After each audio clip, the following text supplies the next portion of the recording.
Est-ce que vous connaissez Rochefort? C'était une phrase prononcée par un président de la République, François Mitterrand, dont j'avais été précédemment le conseiller culturel. Est-ce que vous connaissez Rochefort? Et j'ai dit non, je ne connais pas encore Rochefort. J'ai vu une sorte de déception dans le regard de François Mitterrand, et j'ai vu dans ses yeux qu'avec cette réponse négative, je me fermais la porte de devenir un jour ministre. Donc il m'a dit, parce que voilà, à Rochefort, il y a un centre de la mer. Le centre de la mer est présidé par notre ami Paul Guimard, qui est votre ami aussi, et Paul Guimard, disons qu'il n'aime pas trop le travail, il voudrait passer la main. Est-ce que vous voudriez prendre sa suite? Évidemment, j'ai dit oui, et je suis arrivé à Rochefort. Et j'ai eu un des grands chocs de ma vie. Un des grands chocs de ma vie parce qu'il y avait toutes les interactions que j'aime, c'est-à-dire toute la richesse du paysage. Le paysage du bâti, le paysage du naturel liquide, le paysage du naturel végétal. Et il y avait ce dialogue entre tous ces paysages et entre toutes ces activités, les activités de l'humain et l'activité du non-humain. Je me souviens de la première question que j'ai posée à celui qui m'accompagnait. Je dis, mais cette toiture-là, vous avez une partie de tuile et une partie d'ardoise. Il m'a dit, ah bon, vous n'avez pas deviné? Eh bien, comme ce bâtiment est un bâtiment royal, sur la toiture, on doit voir les deux dimensions de la France des tuiles et la France des ardoises. Et c'est ce symbole de l'unité de notre patrie. Et donc, j'ai été pris immédiatement d'une passion pour cette grande cordelée royale. En plus, c'était l'image même du tissage entre les différents paysages dont je parle. Le liquide, le végétal et le bâti, puisque c'était une corderie. Et on sait que dans un bateau, un grand bateau de guerre, il faut 45 km de cordage de tout diamètre. Donc c'était le lien, c'était le textile. Donc en fait, j'ai toujours compris que cette corderie royale, cet arsenal, c'était une entreprise textile, étrangement. Et donc, petit à petit, je suis entré dans son histoire. J'ai appris qu'une source incroyable de savoir avait été réunie, puisqu'il y avait les savoirs de la construction, puis les savoirs de la navigation, et puis les savoirs botaniques quand ils revenaient, avec un des plus beaux titres qui soit, qui s'appelle le Jardin des retours. C'est-à-dire on plante ce qu'on a découvert et protégé tout le long du voyage dans le monde entier, le Jardin des retours. C'est beau pour une vie, le Jardin des retours. Et puis le savoir médical, et puis le savoir ethnologique, on pourrait dire. Et toutes ces curiosités-là, Rochefort est un immense cabinet de curiosités. Et puis il y a eu l'amitié. Il y a eu l'amitié. L'amitié depuis mon vieux camarade de bateau, Bénédicte Donnelly, et puis Jean-Louis Frault qui était le maire. Et il y avait un trio. Et pour moi, le savoir et les paysages sont inséparables de l'amitié.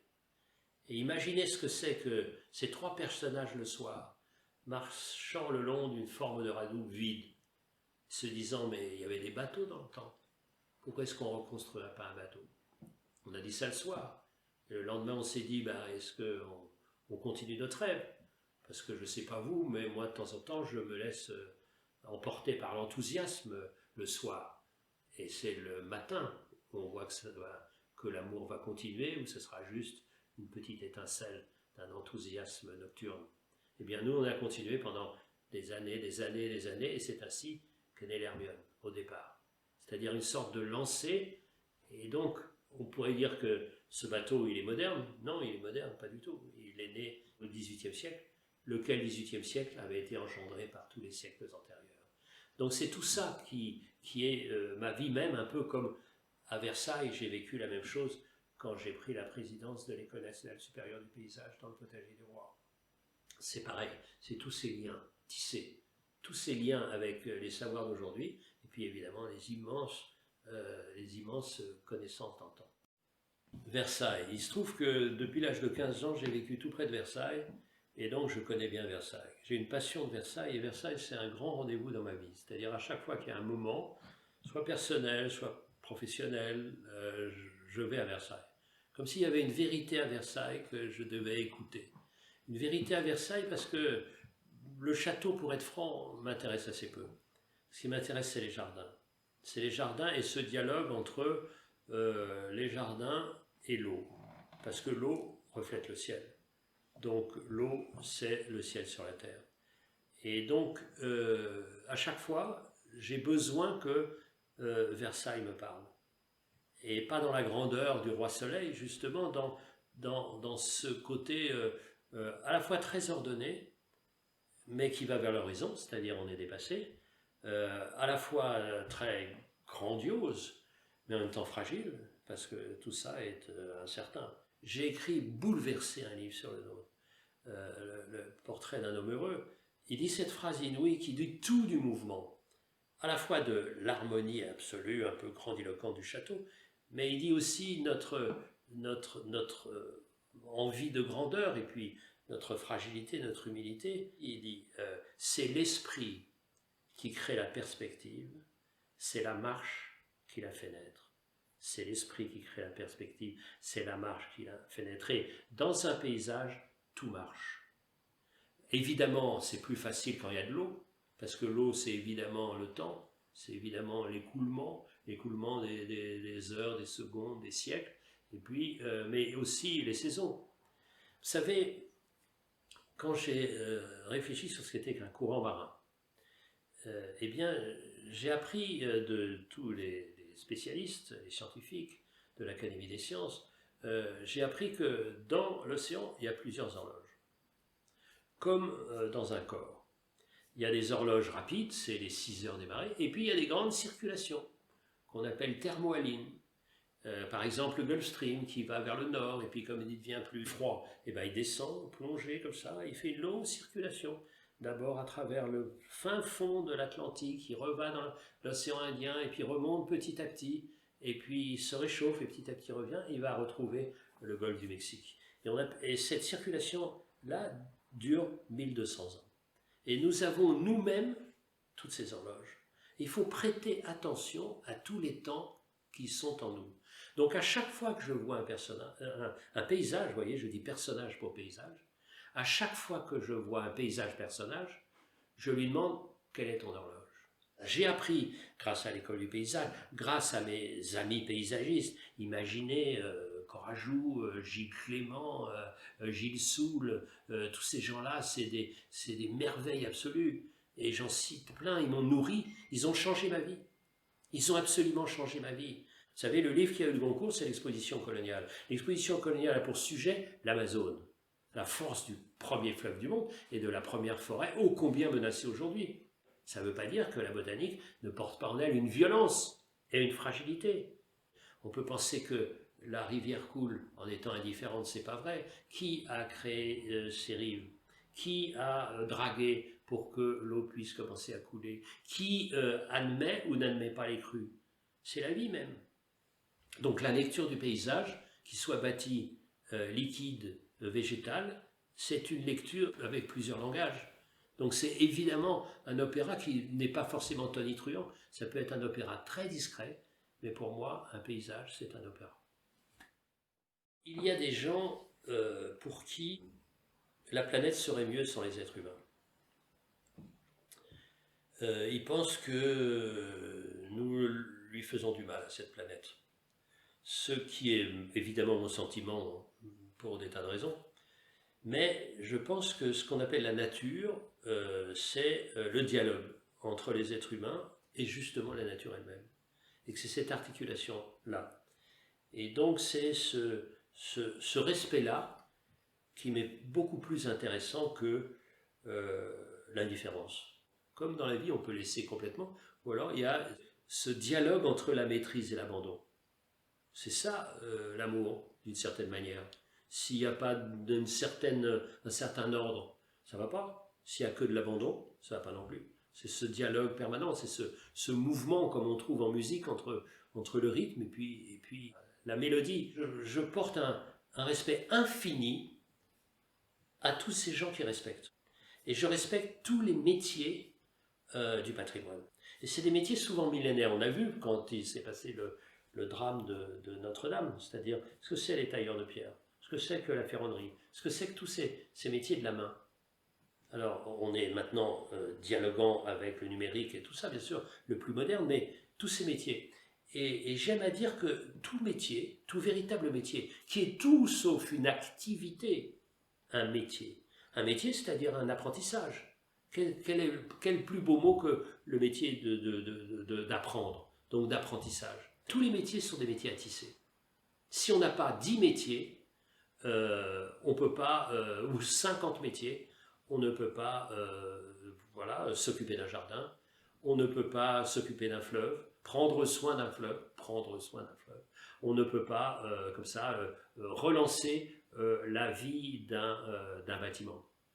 Et de la même manière que j'essaye, dans un paysage, de dresser la liste de toutes les horloges qui y sont à l'œuvre, de la même manière, j'essaye toujours de savoir le nom de tous les métiers qui participent à la vie d'un paysage, qu'il soit bâti, aquatique ou végétal.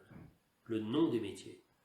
Au lieu de dire « Ah, non, qui s'occupe de ça? Quels sont les métiers? Comment est-ce qu'ils l'apprennent? Est-ce qu'il y a des métiers qui sont en péril ?» Parce que si un métier est en péril, ça veut dire que celui dont s'occupait ce métier va mourir aussi. La valeur d'un équipage, c'est la valeur du plus faible. Si vous ne faites pas monter le plus faible, c'est l'équipage qui descend. Ce qui vraiment, en connaissant après une existence déjà longue, vraiment le secret de la vie, c'est justement ce dialogue permanent entre la force et la fragilité. Vous savez, celui qui en mer pense qu'il est plus fort que l'océan, celui-là c'est un con. Et il est infréquentable. Mais celui qui dit, il y a l'océan devant moi et je n'irai pas de l'autre bout parce que j'ai peur, celui-là aussi, il n'est pas forcément respectable. En bateau, souvent, on teste celui qui barre le mieux. Et celui qui barre le mieux, ce n'est pas celui qui affronte l'océan, c'est celui qui dialogue avec l'océan. Et c'est lui qui finalement va plus vite sans abandonner son point de vue.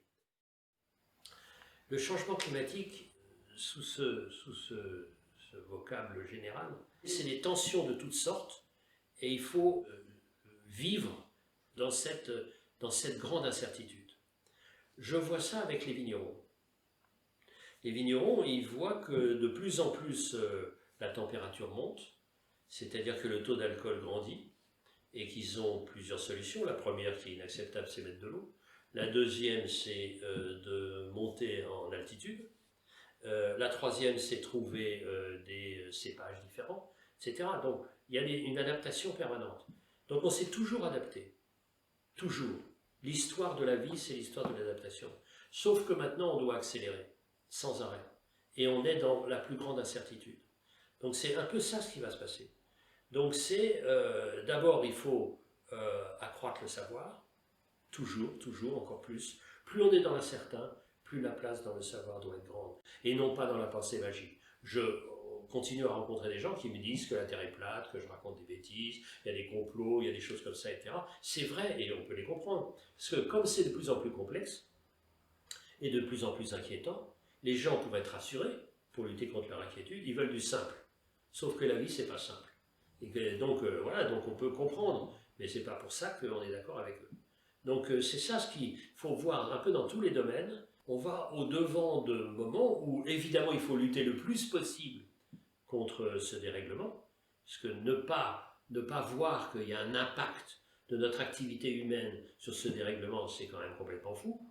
Donc il faut admettre ça et tout faire pour lutter, et en même temps s'adapter. Lutter et s'adapter. Et ne pas oublier de lutter quand on s'adapte. Parce que si on ne lutte pas, on s'adaptera sans fin. Et la question du dérèglement climatique est pour moi absolument clé.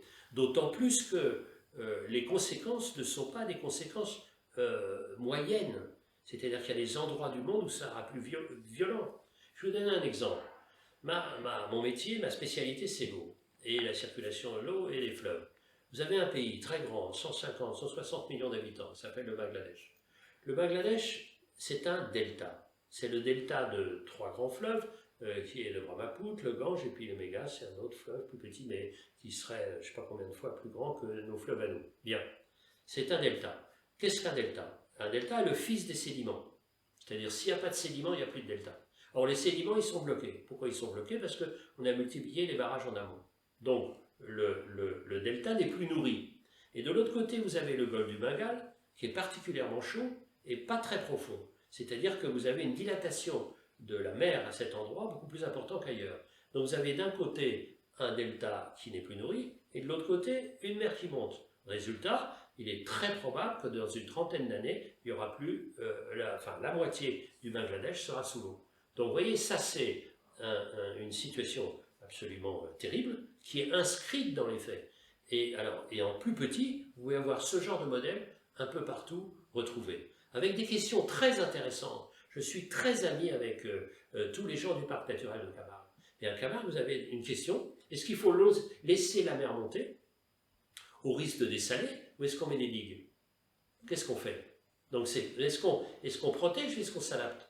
Est-ce qu'on fait la part du feu ou non? Vous voyez, c'est une question, moi, qui me passionne dans ce petit laboratoire, tout près de chez nous, qui s'appelle la Camargue, qui est aussi passionnant parce que quand vous avez ce genre de dérèglement, vous avez évidemment l'intensification des conflits d'usage.